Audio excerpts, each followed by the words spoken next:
This is very important, especially that we are grounded with our culture, our traditions, and it is also very important for us to be understood and for us also to be of help, especially for those who are having mental health conditions.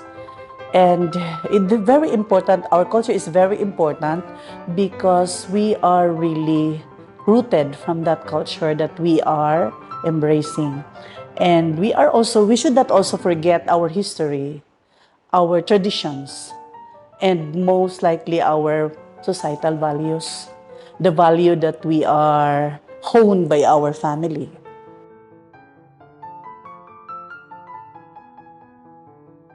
It's somehow a bayanihan spirit wherein we have to encourage the client's family to be involved, the client's relatives, community, because we know that if they are also treated well and if they have undergone such treatment like CBT, when they are already fully recovered, when they go back to their community, they would be able to find support system.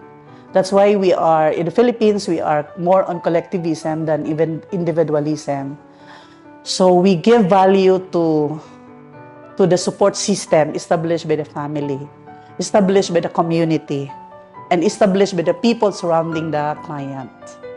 So in our practice, in our psychological research, we give more importance to the bayanihan spirit. And we cannot also deny that the healing power of our spiritual beliefs. So there are clients whose spiritual beliefs are very strong, and we respect to that. And we also give importance to pakikiramay, and that's an empathy, that's a deep connection of the client to the people or to the family or to the community. And we give value to that. In fact, in our counseling relationship, we have to establish first the rapport, the empathy, and for the client to be understood by the community and for the client to be understood by the people surrounding him or her.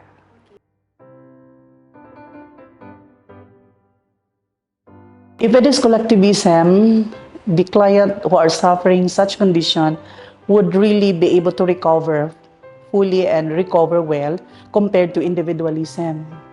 Because having that suffering or having that problems, if you are alone, you have no support system, then it's really difficult for us. So that's why we really have to encourage the community and the family and also the other people surrounding him. Because after being recovered, the support system is very active and transparent, and the strength would really be able to have that strength from the client himself and herself.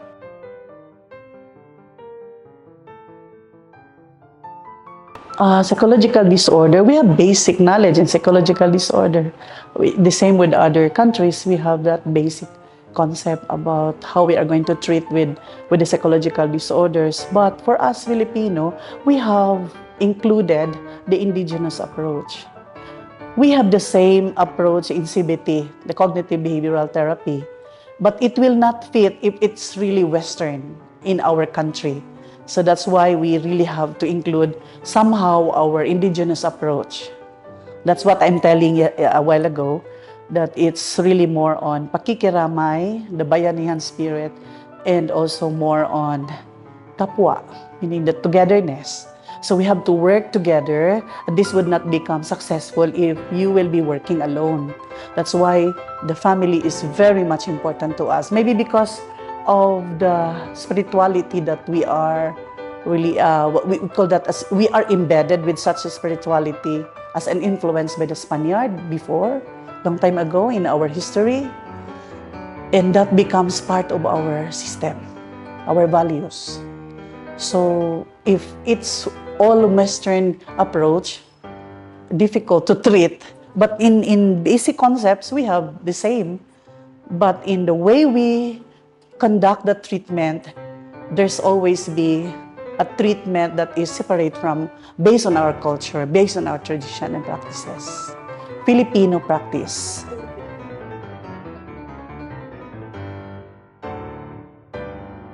Challenges are like we have limited access, we have limited resources, and it's some also of our clients are not able to continue the treatment because of limited resources. Parents are also not supportive. That's why we have to convince them.